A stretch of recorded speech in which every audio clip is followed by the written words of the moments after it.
Good morning student আমি তোমাদের Shantanu sir আজকে এবিটিএ টেস্ট পেপারে 2024-25 এইচএস লেভেলের কিছু এমসিকিউ কোশ্চেন করে দিচ্ছি।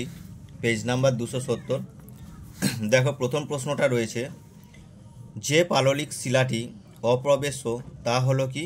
সেটা হলো কাদা পাথর। এখানে মনে রাখবে চুনা পাথর, বেলে পাথর, ডলোমাইট এগুলো হচ্ছে প্রবেশ্য শিলা। দ্বিতীয় প্রশ্ন রয়েছে, যে গর্তের মাধ্যমে কাস্ট গুহা ভূপৃষ্ঠে উন্মুক্ত হয় তাকে কি বলা হয়? তাকে বলা হয় তোমার সোয়ালো হোল। সোয়ালো হোলের মাধ্যমে আমরা কাস্ট গুহা ভূপৃষ্ঠে উন্মুক্ত হয়, মানে ভূপৃষ্ঠ থেকে গুহাটাকে আমরা দেখতে পাই। 3 নম্বর প্রশ্ন, পোর্টল্যান্ড দ্বীপ ও চেসিল সৈকত হলো একটি বিখ্যাত টম্বালোর উদাহরণ।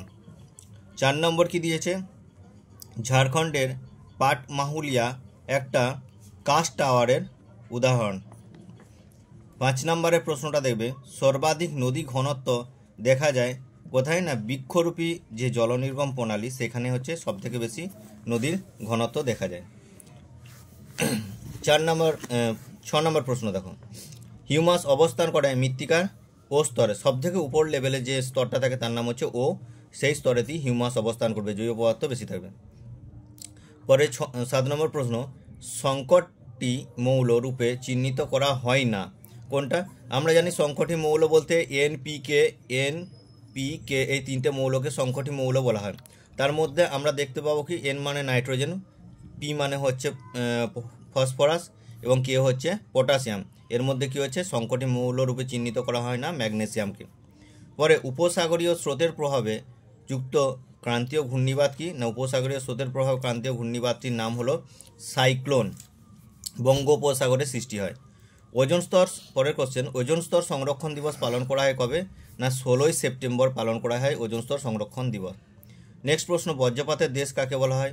বজ্রপাতের দেশ বলা হয় ভেনেজুয়েলাকে। পরের প্রশ্ন, বৃহৎ ভৌগোলিক অঞ্চলে প্রজাতিগত ভিন্নতাকে বলে কি?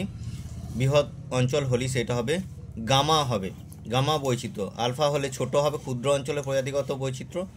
মাঝারি হলে হচ্ছে বিটা হবে, আর বড় হলে গামা হবে। পরের প্রশ্ন 12 নম্বর, চেরনোবিল দুর্ঘটনা হলো একটা শিল্পগত বিপর্যয়।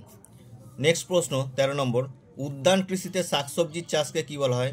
উদ্যান কৃষিতে শাকসবজির চাষকে বলা হয় ওলেরিকালচার। ওলেরিকালচার হচ্ছে শাকসবজির চাষ। পোমাম মানে ফলের চাষকে বলা হয়, ফ্লোরি মানে পোমাম মানে হচ্ছে ফলের চাষ, ফ্লোরি হচ্ছে ফুলের চাষ। পরের প্রশ্ন, শস্য প্রগাঢ়তার মাত্রা বেশি থাকে কোথায়? না শস্য প্রগাঢ়তার মাত্রা বেশি থাকে নিবিড় কৃষিতে, শস্য প্রগাঢ়তার মাত্রাটা বেশি থাকে। নেক্সট প্রশ্ন 15, পূর্ব ভারত থেকে পশ্চিম ভারতে স্থানান্তরিত হয়েছে কোন শিল্পটি? পূর্ব ভারত থেকে পশ্চিম ভারতে স্থানান্তরিত হয়েছে বস্ত্রবয়ন শিল্পটি। নেক্সট, কোডেক্স সেল, পরের প্রশ্ন, কোডেক্স সেল যুক্ত হয়ে রয়েছে কিসের সাথে? না কোডেক্স সেল যুক্ত রয়েছে খাদ্য প্রক্রিয়াকরণ এর বিষয়টির সাথে। নেক্সট প্রশ্ন, ওপেকের প্রধান কার্যালয় রয়েছে, ওপেকের প্রধান কার্যালয় রয়েছে ভিয়েনাতে, অস্ট্রিয়ার ভিয়েনাতে ওপেকের প্রধান কার্যালয়। নেক্সট হচ্ছে ইয়েলো লাইন নামে পরিচিত। ইয়েলো লাইন হচ্ছে একটা পাতাল রেল যেটা রয়েছে দিল্লিতে, যেটাকে বলা হয় ইয়েলো লাইন। নেক্সট হচ্ছে ডেমোগ্রাফিক ট্র্যাপ দেখা যায় জনবিবর্তন মডেলে কোন পর্যায়ে? ডেমোগ্রাফিক ট্র্যাপ দেখা যায় জনবিবর্তন মডেলে দ্বিতীয় পর্যায়ে। নেক্সট প্রশ্ন, নদীর তীর বরাবর গড়ে ওঠা জনবসতির নকশা হবে কি? না রৈখিক বসতি। তীর বরাবর একমাত্র রৈখিক বসতি লক্ষ্য করা যাবে। নেক্সট প্রশ্ন, ছত্তিশগড়ের প্রধান নদী হলো কি? না ছত্তিশগড়ের প্রধান নদী হচ্ছে মহানদী। আপাতত এগুলো করে দিলাম, পরের ভিডিওতে আমি এসএকিউগুলো করে দিলাম। যদিও ভিডিওটা ভালো লাগে তাহলে একটা চ্যানেলটা সাবস্ক্রাইব করে রাখবে এবং আমার জিনিসটা শেয়ার করে দেবে তোমার বন্ধুদের মধ্যে। Thank you.